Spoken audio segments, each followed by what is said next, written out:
Outside the Box Reviews, Giant Monster.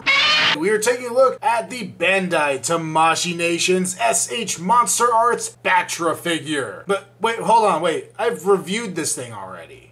Why am I reviewing this Battra again? Wait, hold on 1 second. That's more like it. Today we're looking at the adult version of Battra. And as you can kind of tell by the timing of this review, it took me a while to get Battra. I was much more interested in Mothra. When they announced they were doing a Mothra figure in the Monsterarts line, I was much more interested in getting that. And then I got the Larva set, and that Battra Larva was spectacular. So I knew I had to take the next step and get the adult form. Hey, I'm pretty much all in on these figures now anyway. But getting Battra was not easy. I finally decided to pull the trigger on this figure at exactly the wrong time, as it went out of stock at pretty much every place that had it in North America, and was reduced to paying slightly more than the asking price, but not giving it a full scalper price. And unfortunately, it also took me like 4 attempts to actually buy Battra. I had 2 attempts where I got a return saying the figure was out of stock and had still been listed in stock when I had ordered. The third version came all the way from Japan, only to get caught in a mail sorting machine and destroyed. And then finally I found this one from a comic shop online. But now that Battra is finally here, let's take a closer look. If you're familiar with any of the Bandai Tamashii Nations figures, this display base of course will look very familiar with you. The standard Tamashii base, done in a very nice pattern. We have the kind of cave paintings of Battra and Mothra. Battra of course written there in English and Japanese, some legal jargon gunk on there, kind of red pollen throughout. It's not the metallic embedded in the plastic that Rodan had, which I think is a cooler look, but it still is very serviceable. I'm not entirely sure if I like the stand being black, but they did a good job on it. And just for comparison's sake, here is the Mothra stand. You can see very similar graphics on it, just changing out the name and the color. Then of course to peg into that base, we have our standard Tamashii arm. We have the 3 joints on it, one here at the base, one in the middle, and one at the very top. And of course that'll peg into any of these 3 locations, but these 2 are covered up out of the package. You'd have to pop a little tab out to access them. So why not just use the main one for now? And then just like Mothra, Battra does come with a little cradle here meant to go in between his legs, and that will peg right on top of the stand and provide support. Now as a point of comparison, here on the left we have Battra's stand and on the right we have Mothra's, and I do have to remember that Mothra came later. But Mothra does definitely have the superior stand. It's much longer front to back, and it's also much deeper and holds the figure a lot better. Battra's stand I found to be a little on the flimsy side. Not in the breakable sense, but just in the fact that he kind of can wobble all over it, and it doesn't hold him particularly tightly, which is a little worrisome. But Battra himself is a thing of beauty. The sculpt and paint on this, I mean, it's ugly as hell, but it's beautiful in its ugliness. You have the very bug-like head up here, the mandibles, which will be familiar from the larva form. I guess this came out before the larva form, but I bought them in a different order. We have all the little tusks represented up here, the snapping jaws, a great translucent effect for the compound eyes. You can actually even see the compound eye inside there. I'm trying to catch it with my camera. Of course, the head goes from this dark blackish brown and fades up to this orange translucent color, which is absolutely beautiful. It's a very, very well executed head. My jaws do look a little crooked. I think I could probably straighten those out if I tried. I'm not going to put too much work into them right now, but I think that could be fixed. Battra's legs are also very well done. He has 6 legs total. They're all pretty much identical, but we have the little 3 clawed foot here at the bottom. Spine's going up.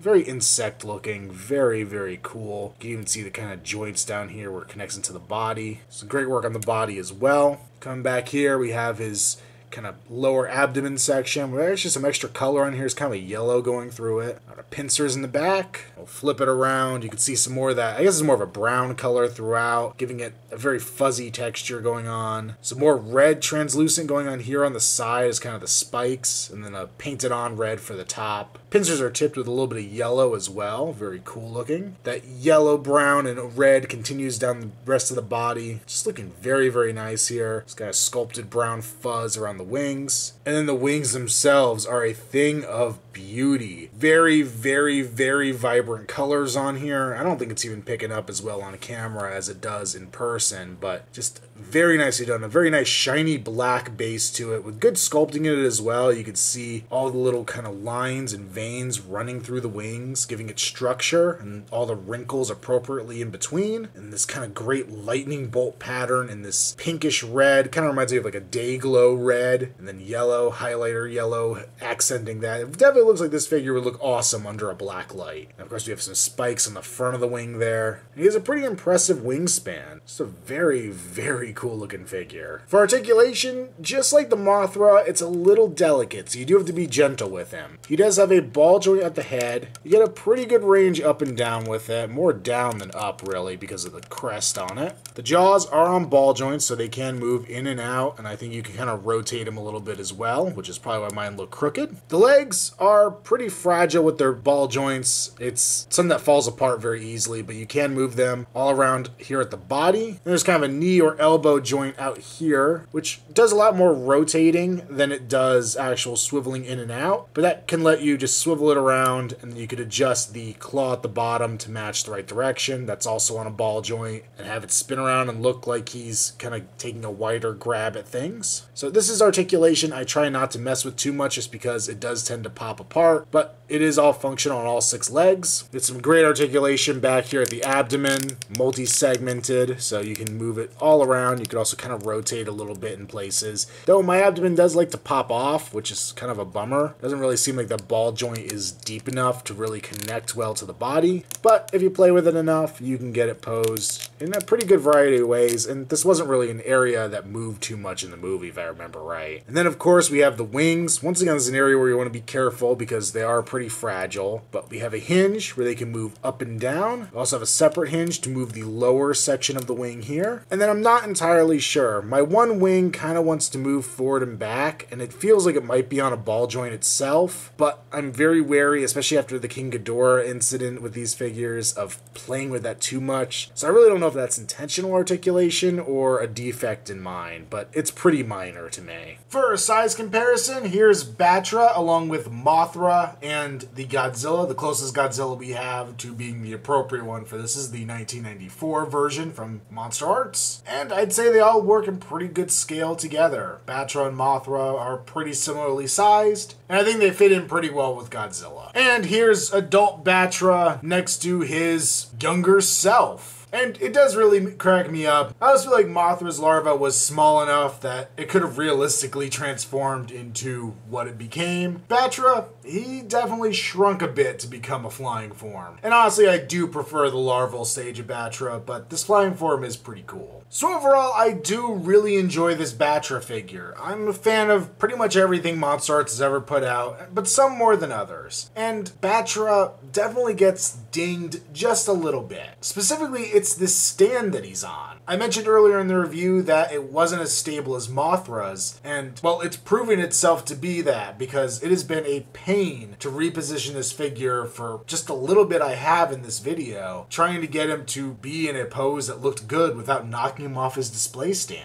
It really is kind of problematic. I also felt like by the time Bandai got around to Mothra, they'd improved their joints a little bit. Battra's kind of coming out of that phase, I believe, where they were using ball joints for everything, or most things. And Mothra's leg construction is definitely done better than Battra. Just in general, Mothra is a little better engineered than Battra. So there are definitely some kind of growing pain feelings going on with this figure. I'm sure another complaint is, of course, there are no energy effects or anything like that for this figure. That's something I'm not super concerned about, but it would have been cool as well. But overall, I'm still going to recommend Battra. I enjoy having it in my collection, despite all the headaches I went to get through to get it, but he's just not the strongest Monsterarts figure out there either. Make sure you check me out on Instagram, username Outside the Box Reviews, and on Facebook, link below. And until next time, this has been Outside the Box Reviews Giant Monster.